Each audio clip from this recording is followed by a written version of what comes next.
America షిప్పులు Hormuz జలసంధి దాటడానికి ప్రయత్నించినటువంటి సందర్భంలో ఓ పక్కన అమెరికా, ఇరాను, ఇజ్రాయెలు చర్చలు జరగాలంటే ఇజ్రాయెల్ లేదు, అమెరికా ఇరాన్లో చర్చలు జరుగుతున్నాయి. తెలివిగా హార్ముజ్ జలసంధిని దాటడానికి 2 అమెరికా డిస్ట్రాయర్లు ప్రవేశించినాయి. ఆ టైంలో వాన్సు, ఇంకో పక్కన గలీబల్ఫ్ ఇద్దరు కూడా చర్చించుకుంటున్నారు. ఆ టైంలో Islamic Revolutionary Guard Corps radio ద్వారా అమెరికా సైన్యాన్ని ఆగిపోమనమని ఈ సంభాషణ దగ్గరలోని ఒక సివిలియన్ షిప్ రికార్డు చేయడంతో ఇదంతా ఇప్పుడు బయటకు వచ్చింది. ఇరాన్ ఏమో ఇది చివరి వార్నింగ్ అని మరొకసారి అమెరికన్ సైన్యానికి చెప్పింది. అమెరికా వాళ్ళేమో అంతర్జాతీయ చట్టాల ప్రకారం మేము ప్రయాణిస్తున్నాం, మిమ్మల్ని ఛాలెంజ్ చేయడం లేదు, మా ప్రభుత్వం ప్రకటించిన సీజ్ ఫైర్ నియమాల్ని పాటిస్తున్నాం అన్నటువంటి విషయాన్ని ప్రకటించింది. ఆ తర్వాత ఏమైందనే దాని మీద ఇరు దేశాలు వేరువేరు కథలైతే చెప్తున్నాయి.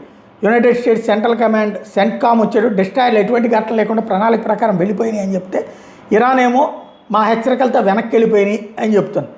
నిజం ఏదైనా సరే ప్రస్తుతం స్ట్రైట్ మీద ఎవరి నియంత్రణ ఉంటే అదే నిర్ణయిస్తుంది అన్నటువంటిది క్లియర్.